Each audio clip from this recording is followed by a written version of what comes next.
have to cry no more. I tell you we won't, church. We won't have to cry no more. Hi, and welcome to another day. A day and a time in your home, in your car, automobile, YouTube, or wherever you may be watching this show today. We're glad to come into your house once again. We have another great subject and a special guest from our community. Her name, I'll let her introduce herself. But the subject today will be healing and mental health. Healing and mental health. And that is something that I think we all can use a little bit more information of on a daily basis. Call someone, tell her we have a very special program on for us, by us. And right now, I'll let you introduce your own self, Mrs. X. Yes. Well, thank you again for inviting me on the show. My name is Sister Angelica X. I'm a lifestyle wellness coach, public speaker. I have a podcast called Healing With Angelica. I've been on the air for now 3 years now. We tackle the subject of healing mentally, spiritually, emotionally, physically, all things healing. So that is the gist of the show. From there, I was able to branch off to work with individuals and do workshops around healing. So yeah, it's been a healathon. Well, let me tell you, and the thing is, why did you start what you're doing today and outreaching to others and with the information that you've come across for yourself? Yeah. Why? I can say there was a time in my life, we all have those moments, but I went through a big shift during the COVID season from 2019 to 2020. I was going through a lot mentally. I got pregnant with my son. He's 4 now. But through those trials, I ended up developing a health issue that really took a toll on my mental health, to where I was seeking help. However, I was able to connect with people that was able to help me through that. And through that, I was able to self-heal myself through the diagnosis I had received. I had a thyroid issue at the time, and it was messing with my weight. I was having extreme anxiety, not getting any sleep. So I went into a state of just healing, I say, changed my diet, started monitoring just things that I was listening to, looking at, going back out in nature. And I would say 5 months after I started that journey, I was able to self-correct my thyroid issue. And so from there, I'm like, wow, if I can do it, then others can do it as well. So it really just opened my eyes to see how, my issue was bigger than myself, because I also seen other people going through the same thing as well in different aspects, but healing in different areas that was needed. So yeah. And that's beautiful. And the thing is, a lot of times getting started is one of the big things that most things, regardless of what it is across the board, when we have nonprofit reaching out to help others. Mm-hmm. So how would it say that you got started, the how? Maybe someone would like to hear that they can't do this, they can't reach out. How did you get started? Honestly, I seek help. I definitely say when it comes to getting started, it's always the how. No one ever knows how or where to start, yes. which you just mentioned. So in that aspect, I went to a person that was able to help me through that and actually help guide me through what I should do. Actually just reminded me of the power that I have within myself to heal. So that person was able to just be a reflection of me and show me, hey, you can do this too. So I can honestly just say it's like really just being able to be open enough to receive the help. I know a lot of us may be afraid to receive help, maybe looking at our situation as if it's not something that can be helped. But we all have the ability to heal mentally, spiritually, emotionally. So I think it really just, first and foremost, know that you need the help and ask. Yeah. Oh yes, that's good. That's my grandfather always say, if you don't know something, ask somebody. There you go. I think a lot of times in the day we are so blessed with the internet, and we can get international information. We're not limited to one continent of information. Yes. Yeah, and I think you mentioned something about 4 years ago, or was it 4 years ago that you actually got started? I know you spoke about your pregnancy and so forth. Is that when you really got started? It was really after, it was after my pregnancy, and because after my pregnancy, I ended up developing a thyroid issue. Mind you, I was already going through a lot of trials within the pregnancy.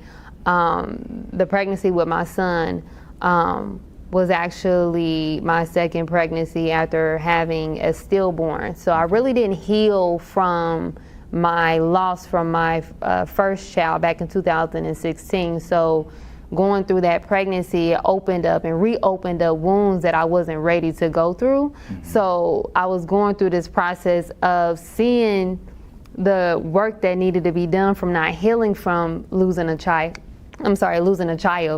and then having to deal with just the set reality of I'm about to have another child. So within that, it was just kind of like, okay, you know, what else can I do? You know, so from that aspect, it was really more so after I gave birth, and then I ended up developing again a thyroid issue.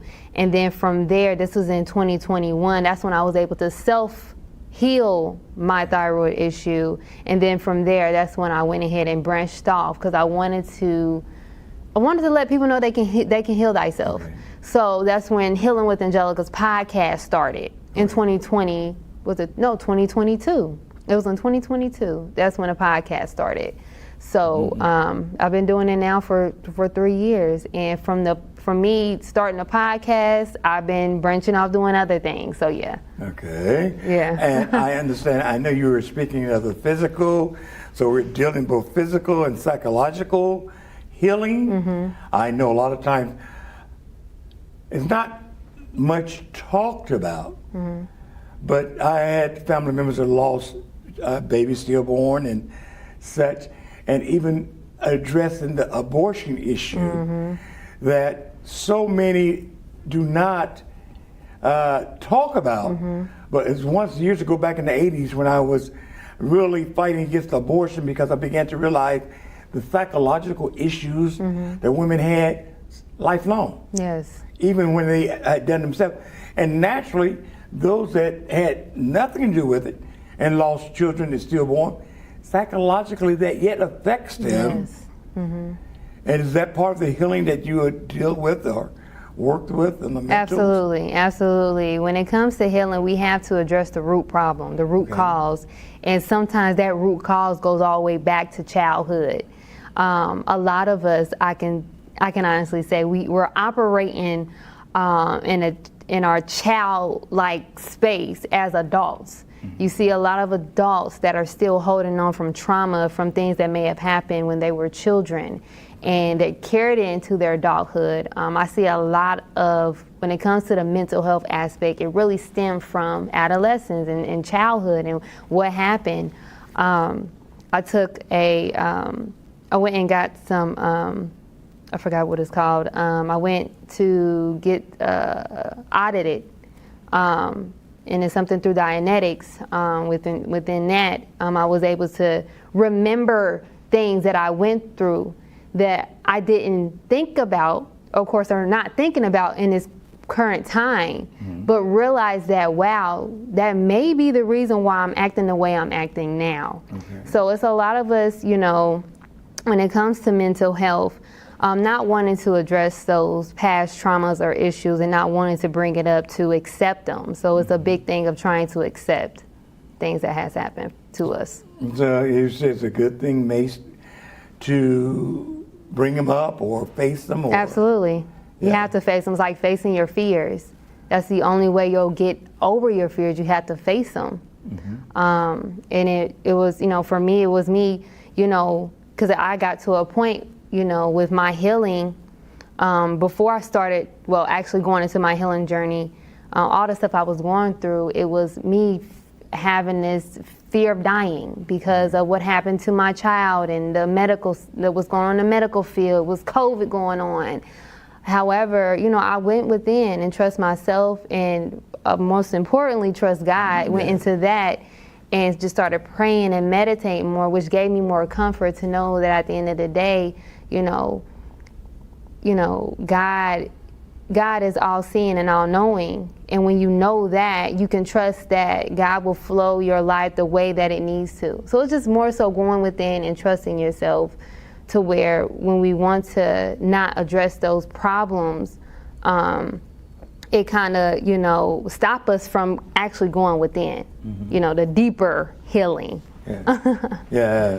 And then I'm sure you have to deal with a lot of people trying to self-medicate themselves, self-heal in the negative way. Oh, yes. And, a lot of times we may see people that on the street or alcoholism or drugism, but because people just look at them as being a drug addict or something, not knowing where it stems. And like you said, getting back to the root, the real cause that caused them to be into alcohol, rather than just that, they just partied. And because a lot of times we have the pride, we sort of hide those things. We won't even allow ourselves to think about those things. The real reason. And the old thing said, why you do it? Because I want to. Exactly. I like to. Exactly. And by masking it and trying to have that sort of personal pride or something, you really can't get to the root until you get the trust for them to release. One of my favorite things I often say about psychologists and psychiatrists, that patient may go in there for ever so long. When their mind, they're trying to tell a psychologist or psychiatrist what they think they want to hear, according to what they feel is socially norm. And so that psychiatrist, psychologist may never reach the problem until that person walking there one day angry. I'm tired of this. I'm tired of him. I'm just going to tell him like it is. Yeah. And then he said, now we're getting somewhere. Exactly. There you go. So you get a lot of that in some of your forms when you're working group or one-on-one? More so with the one-on-ones, I can honestly say is more so of a lot of those that I do work with, they built a relationship with me to where they see me on social media, they see me out in the community, so they kind of like have this form of trust with me, to where when I do have clients come to me or they want to be my client, they're actually more open to me as far as discussing certain things, and I allow them to speak. I think it's different when, and maybe the mentality of some of us as Black people may not feel like we can trust people. So it's kind of hard for them to actually really be able to get to the root of what's going on if you're a psychologist and, in therapy and things like that. But it's really what I've learned from just coaching is that you can't make anyone do anything. You can't make them speak on things that they don't want to speak on. Give them time to speak, let them have patience. But within that, it's all about asking the right questions. You got to know how to ask the right questions to bring things up out of people. So being able to be a good listener, I say for me has been helpful for me to actually tackle, okay, you said this, why did you say that? Or you said this word, what does this mean to you? You know what I'm saying? So being really, open and interested in your client, for me, makes it more of I say like a peaceful and good session with my clients. So yeah. Yes. And I think a lot, peer pressure. And when you say you're dealing one-on-one, you get that person along. I something related. I did prison ministry for years there for a while. And a lot of times when I'm one-on-one back in the room with one of the individual inmates, they have more pouring themselves out when you're able to really talk one-on-one. But I notice when they get ready to go out the door, for the population's sake, they bristle up like, hey, that ain't nothing. You know? They go through a little cool thing like, hey. But they only being along with them, we really get the chance to dig into some real deep issues. So I'm sure, how is it sometimes with the testimony you know that those have been benefit from your program? Well, you said what testimonials have I gotten? Yeah. I just, I wish I had the pictures, but I don't. I had 2 males who completed the coaching program. It was a 12-week healing journey program that I have. And man, like they have, see, my thing when it comes to actually doing this coaching is actually applying it. We want to be able to give things to people that they actually can be able to apply to their day-to-day life. It's more than just talking, especially at this point, because people hear you, oh, that sounds good, but it's like, how is this going to apply to my life right now? So because I do personalized coaching, I make sure I tailor it specifically to what needs and what areas of healing that they are in need of. So like, honestly, like I still have a client now. He still comes and sends me pictures of things that he's doing. Hey, I'm doing this. Hey, I'm doing that. Thank you, thank you, thank you. So honestly, for me, it's just more so of getting that actual transformation of mind with my clients and seeing that it actually is working versus just, okay, I did it. Now what? You know? So yeah. You know, and a lot of things emotionally, like, now, being a man, a lot of times, seem like women are more open when I am talking as far as certain situations than male. And you being a beautiful lady and the man comes to you, do they come attracted to who you are? Do they sometimes feel intimidated because, you know, as far as being helped? So I know you mentioned a couple of males. On the gender thing, is it easier? Well, I actually don't get any, like, the clients that I have had, it haven't been any, like, inappropriate. Like, they literally come to me because they see that they see me that I'm doing this work and they need help. And they respect me in that area. So most of the time, with the males, what I'm seeing is that they feel more comfortable. To me, I feel like they feel more comfortable speaking with a female. Females, we hold that, you know, that nurturing energy, that loving energy versus possibly talking to a male about their situation. Maybe the ego or the pride, you know, as to, I'm not gonna, you know, express that to no male. More so of a letdown and being able to express what they may be going through. So I definitely see that when it comes to the male clients that I have had, being able to be more open in discussing the things that they go through versus any of my female clients. My female clients are pretty much the same, but then again, it's also that that trust factor. Building that trust on both ends. So yeah. Yeah, that's exactly where I was headed at. Because the difference there, dealing with the male and dealing with the female, you know, how that works. Yeah. Yes. And I understand the female because I guess are used to showing more of their emotions. There are more where they would open up. Yeah. Even to another female. And I can see why it would be male and female because it's just that reaction. Yeah. Like a lot of times with me myself, I had even like girls and grandkids and daughters, but sometimes the girls would talk to me like they would their mother, another lady, and mother, that's that's your daddy, girl. Yeah. But they seem to feel, sort of open to that situation, yes. Yeah. Well, tell me a little bit more about the programs you're doing. I think you had a flash drive up there earlier that, I don't know if they were loaded properly. Yeah. I had, brother get I put some pictures and things on there, videos of work that I've done. So I've been doing this work now, like I said, for 3 years. Yes. And I just started my workshops. It's been a year since I started. Only been a year since I've been doing the workshops. I do public speaking. I speak on healing, health, and wellness.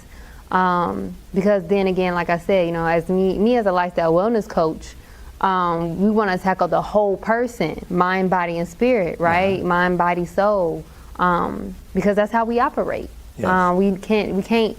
We can't leave out one and focus on another. We gotta focus on the whole. So, with me, again, I've been doing this now for 3 years in total with the podcast, and that went into getting into public speaking, being asked to speak at wellness places with people who do wellness, and I just been doing that, and my goal is to one day actually have like a healing center. I want to be able to have a space where people can come and actually have different areas of healing within the center. You have someone that can speak to as far as your mental health. You have someone there that can demonstrate yoga and ways to relax the body. We have energy healing, so I'm into energy healing, so we have Reiki and things like that to heal the body. Nutrition, that's important when it comes to healing. So we may have a person that's into the nutrition in the area. So I'm seeing this healing center as different areas where our people that are talented in those areas come together and be able to share their services. So that's my goal. Okay. And you see you're seeing levels of success, I'm sure. Yes, I'm grateful. Like I stated,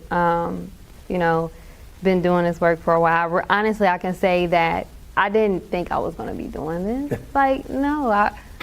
Healing, where did this come from? But it was really all, I believe it's God's plan. If things happen in your life and you think life is supposed to go this way, and God turns it a whole different direction and puts you somewhere else. And wow, okay, well, I didn't think I was going to be into this, but I guess so. So let's just do it. I always had this thing of being like a big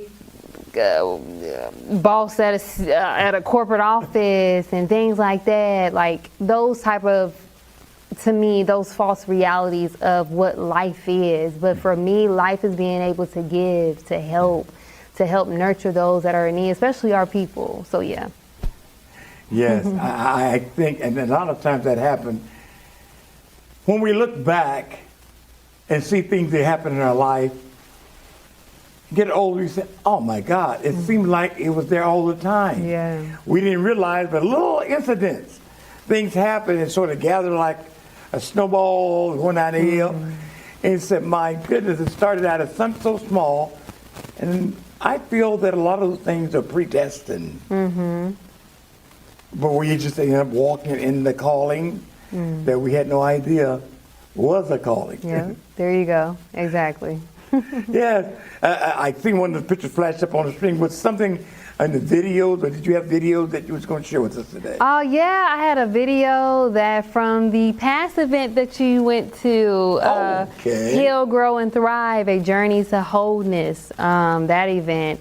It was a clip, but it was things with the clip, so yeah. Yeah, but the thing is also, it didn't work. No, it didn't, the audio. Okay. Yeah, but it was a beautiful clip, you and my mom, hugging and things like I gotta see you the clip though. So, okay. Yeah. Well, even without the audio, if Bob could bring it up, it would be, great. Okay, yeah. If we can take the audio off, that's great. It was a great video, so yeah. Okay. Here is a short clip from one of Angelica's live classroom sessions at the Dayton Gym City's grocery store community public conference room, which Amaha Celestis is president. Angelica, a servant of Allah, God, a follower of the Honorable Minister Louis Farrakhan, lifestyle wellness coach, public speaker, mother, and podcast host of Healing with Angelica podcast. Angelica X was born and raised in Dayton, Ohio. On November 9th, 1994, her determination, godliness, and divinely guided personality has aided in the work of healing and the resurrection of the unconscious people of the world. She has spoken at countless interviews, community service events, panels, and podcasts, including working with great names in her own community and in the Nation of Islam like Minister Nur Muhammad, student Minister Doc Wesley Muhammad, Brother Ben X, Rizi Islam, and National Assistant to the Honorable Louis Farrakhan. Student Minister Ishmael Muhammad, to name a few, is using her platform and voice to spread awareness on the health, knowledge of self-truth, divine value of the woman, and healing. She advocates for those who are making conscious effort to heal and live their heaven on earth. Now, through her podcast, ebook, Healing and Tribe Merchant Changing Contents. Yes, we feed all the physical aspect, and you have little exercises during the sections I noticed being there. Mm-hmm. A little test, a little passed on, and Yeah. yeah. Yes. It was a great time. That's the time we're in right now. We're in a time of healing, of coming together in unity, and just knowing our divine potential. So yeah. Yeah, and I mentioned you're dealing with the physical, and didn't show the food that The we food. had. Oh my gosh, I know. Someone was like, "Why didn't you?" Oh my God. Someone asked, "Did he get a picture of the food, a video of the food?" I'm like, "No, he didn't." But yes. So the health issues. You used to talk a little bit about the diet to work also with the mental health part. Absolutely, yeah. So when it comes to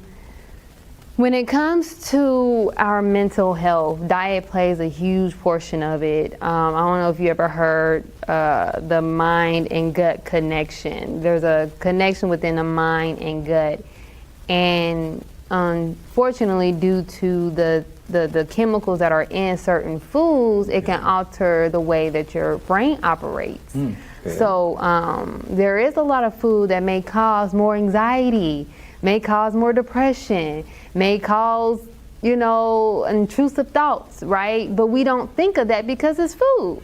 But when you really understand the way that your body operates, it works together. So when you're feeding your body certain food, it has to go somewhere to work, right? So one place it goes into your mind as well. The chemicals go into your mind. So when you actually are feeding yourself whole foods, fruits, vegetables, food that's actually grown. I strive to go to farmer's market most of the time to get my food, right? And then you actually, it's a science to this stuff, right? When you actually sit down and cook the food, because I said, I'm being funny. I said a lot of the newer generation don't know how to cook.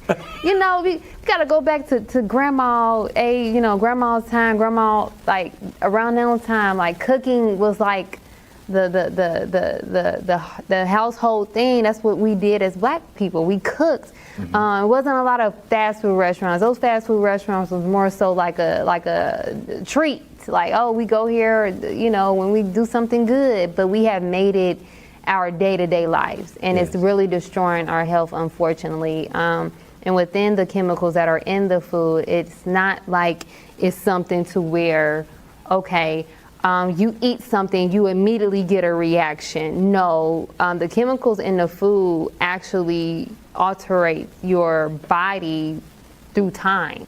So if you continue to eat certain foods that aren't good, you will start developing certain things. And, you got high blood pressure, diabetes, Alzheimer's, like all of these different health aspects that's going on with our people in the community, we have to really think about how the diet is playing a portion of that. So yeah. Yeah, and you do go and in your class studies, you get the chance to talk about these things. Old saying, you say you are what you eat. Okay, there you go. Yes, you are what you eat. There you go. And I'm learning.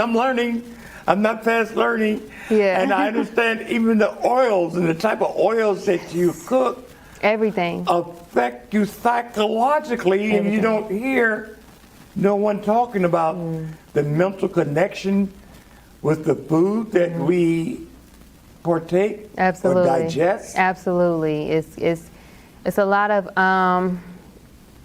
they call it forever chemicals. It's in the food, it's in the cookware, it's in things we buy on an everyday basis, toilet paper, paper towels. Like, we are bombarded with so many chemicals. It's like really, really bad. However, I've learned, and what I was taught, with me, I'm being in the Nation of Islam, I learned about how to eat to live and fasting, learning how to fast those toxins out of your body, because in everything we eat, there is a small portion of poison in it. So we want to make sure that we don't consume too many things at one time, because it can bombard the body. It takes 24 hours for your body to actually digest food. So if you're constantly putting food in, you're not giving your body time to rest. So that's why, learning how to at least do 24, 48, 72-hour fast, which is what I'm getting back into. I had to wait until I was able to physically get myself in a state, because I lost a lot of weight with my thyroid issue. So it was really hard for me to actually do any type of fast. But I strive for myself to eat at least one meal a day. So okay, yeah, it's a lot. yes. And I got that. And sometimes you need to eat 3 small meals or whatever. But yeah, I find myself eating a late breakfast most of the time. I think that's because of procrastination. I think you're trying to decide. I know you talked about that. You talked about procrastination at the event. It's something you wanted to work on. Oh, you remember all of that? I remember that. You're not supposed to remember that. Oh, okay. Y'all didn't hear nothing.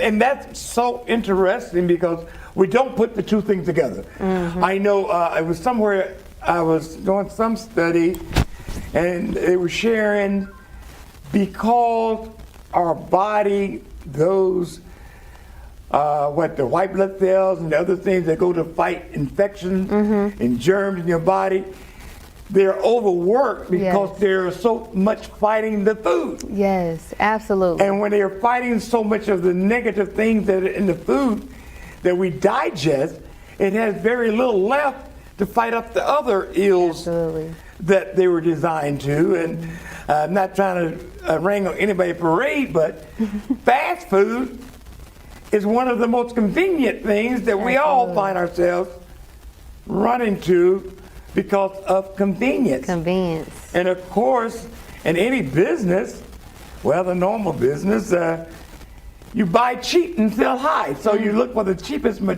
Am I saying something right? No, you're saying everything right. You're correct. Talk about it. So to make a profit, they're going to use the cheapest ingredients. And most time we go for the cheapest food outlets. And so we all looking for a cheaper, economically and convenience. But we're suffering our health. Health, exactly.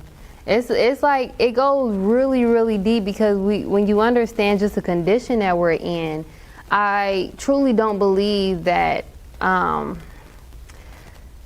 most of the time, sometimes it's not even that they want to purchase those type of food. Again, it's convenient. We have been made to be in this rat race of just working all the time. So we have a lot of people that's working.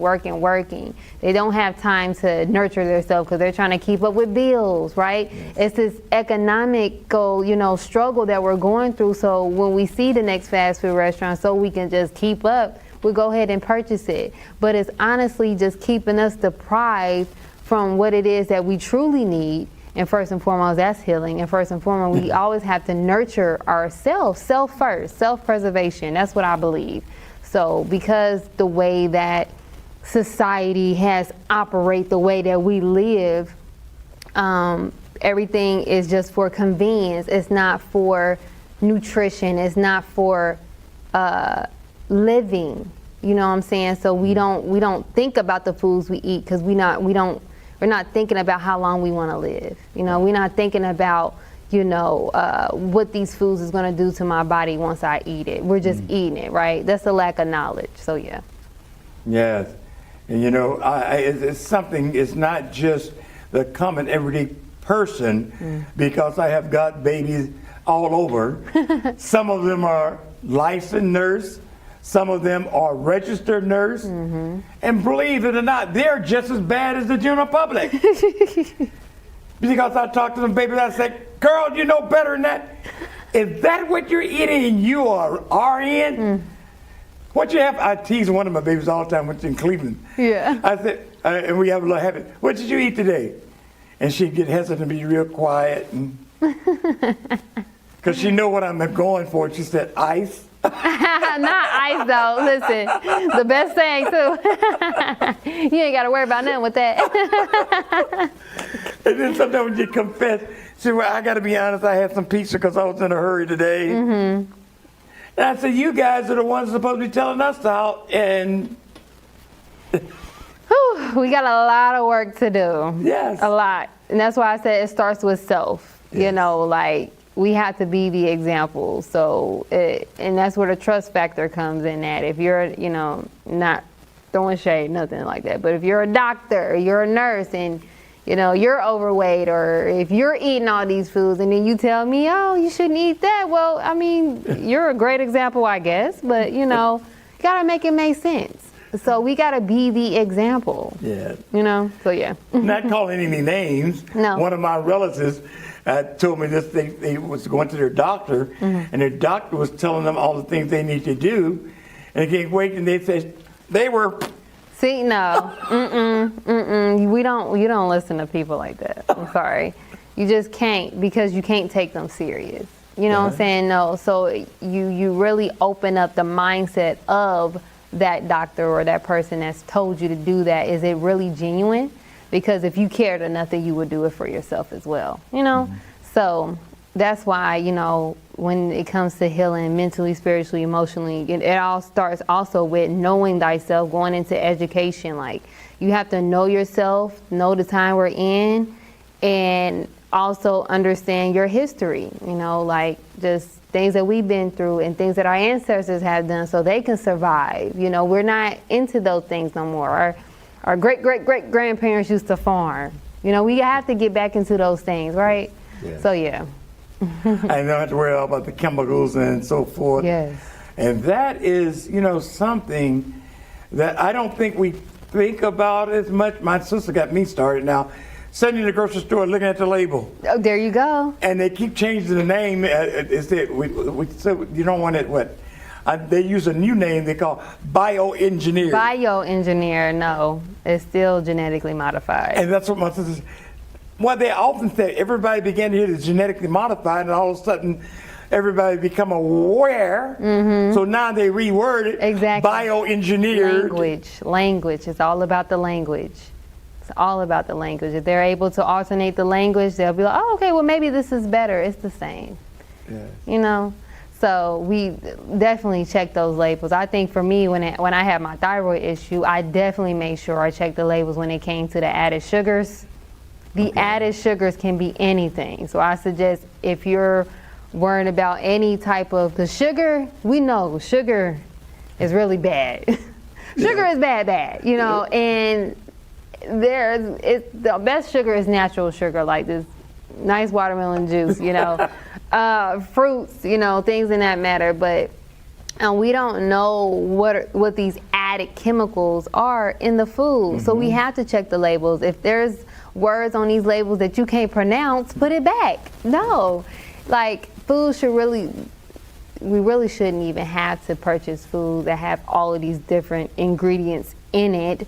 But I strive to stick to, you have to have at least 2, 3, 4 ingredients that make sense, that I know the word of, right?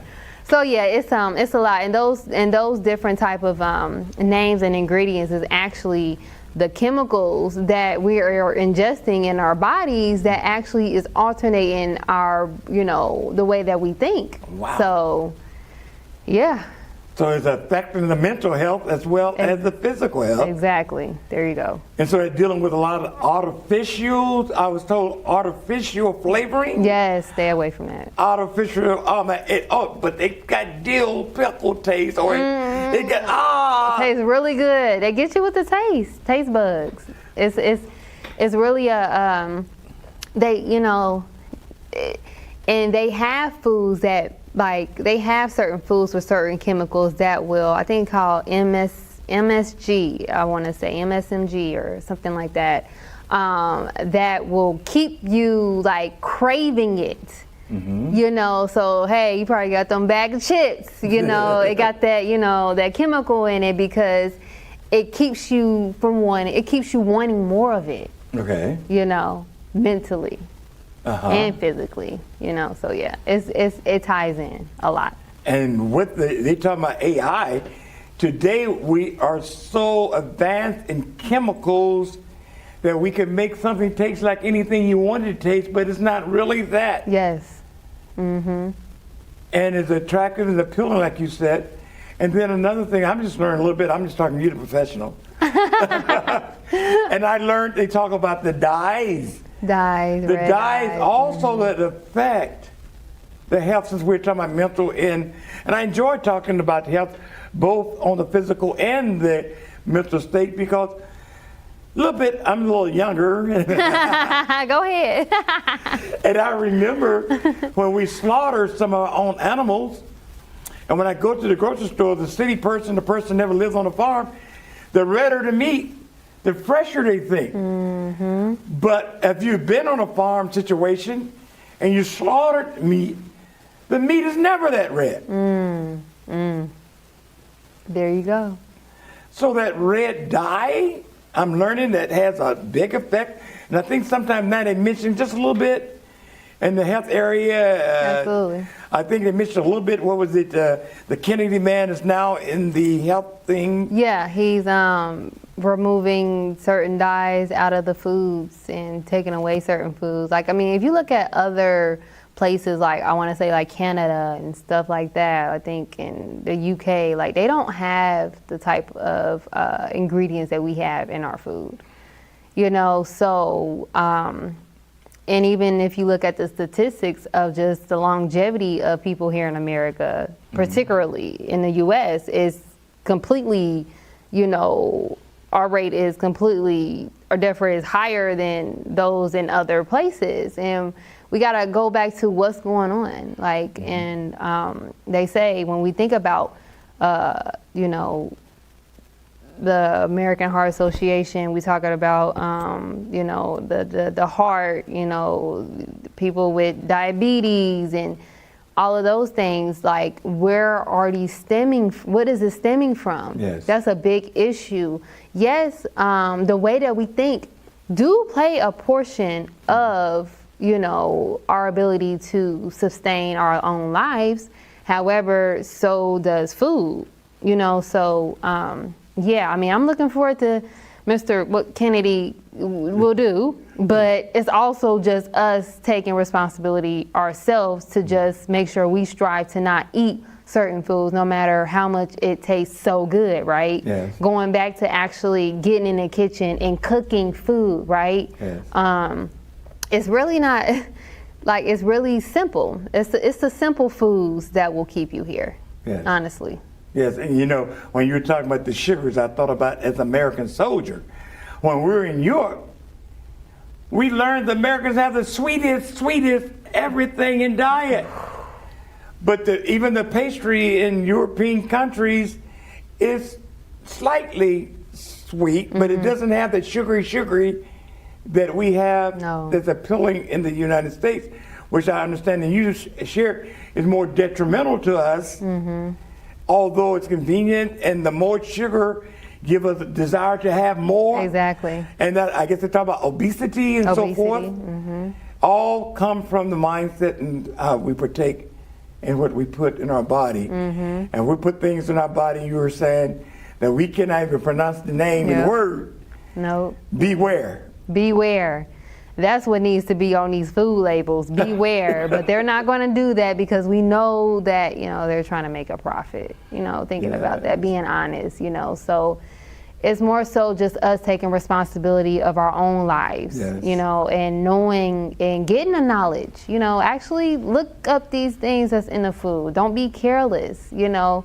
So that really goes just down to just history and how we've been made to just self-hate each other or self-hate ourselves, so we don't care about, you know, certain things in food or the environment that we're in or the type of information that we're taking in, you know, because we're not really focused on living. I feel like we're living in like a death culture. Like it's like a dying culture. We're not trying to live, we're not trying to thrive, you know, which is what we are actually, you know, made to be and do, is to live and thrive. Okay. So, you know, it's just more so just really taking ownership of your healing, of your health, actually understanding that there is a brain and gut connection, and anything you eat does trigger chemicals in your mind. I can honestly say once I changed my diet and removed the added sugar, if I eat anything sweet, I can taste the sugar. Like, it's extremely sweet. Like, this is too sweet.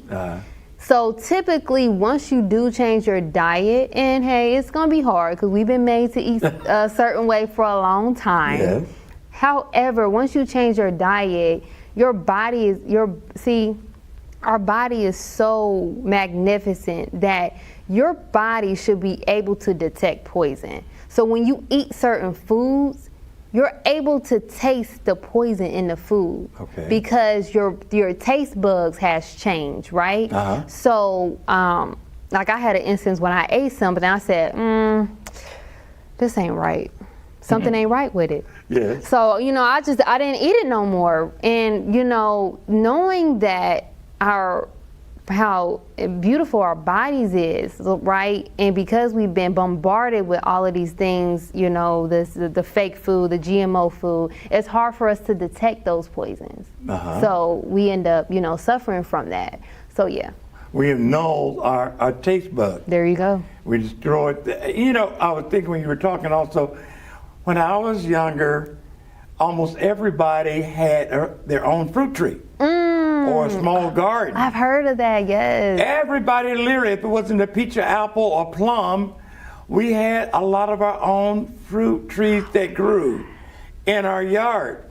And so now, yes, with the understanding, a lot of times people don't understand what not everybody pay a little extra to get what they call organic, yes. And I had some ask me, what is that? So what is organic? And basically it's meaning not chemically fertilized and not chemically pesticide. Exactly. So all of those things that you're taking in your body. Even the pesticides in the food mess up with your digestive system and alter your brain. So that's funny that you said that, because like you didn't have to put organic on foods, right? You know, because you know it's fresh, you know it's like nothing's wrong with it, but because they, you know, they're labeling foods and they put a high price on organic, kind of makes you think, is it really organic? You know, or like, does it really matter? So, but that's why it's so important. We got to get back to farming, get back to actually growing our own food, even if it starts in your backyard. Get a bucket, some soil seed, boom, there you go. my sister-in-law is sort of old school. She might be watching the program. She's sort of old school, and when she told the family members, when you go to the farm and pick greens, she said, I don't want any greens that don't have a hole in it. And people look at it, what's wrong with her? Why does she want something with that have holes in it? And she said, simple. Because if the bug don't want it, I don't want it. Oh, there you go. Oh, see, smart. See, she's smart. Listen, like, and it's funny that you said that, because if we was to really get in tune with ourselves nature really shows us like how to truly live. Like you see the bees and the birds and what they do. Like we don't. The fact that the birds don't have to struggle to go get nothing to eat. Mm-hmm. They don't have to pay for no worms, no water, like we got to pay for water, food. Like, hold on, wait, this is it's not natural. No. So we have been made to be other than ourselves, act other than ourselves in an environment that is against our own nature. So like, she's right. I believe, exactly. If the bug don't like it, I don't need to eat it. So I will salute to her. It's crazy. People think you become fanatical, but just the other day, or early this morning, I think it was yesterday though, I was in the store and I seen they had a discount price on a very low discount price on this product. I'm not calling any name, I'm not trying to get in any trouble. Okay. And just it clicked to me, recall, boy, that is pretty cheap. I mean, they didn't say recall, but it said it really cheap, and it cut the price so low that I got my phone out and got to Google. I said, was this such and such product every recall? And guess what? It was.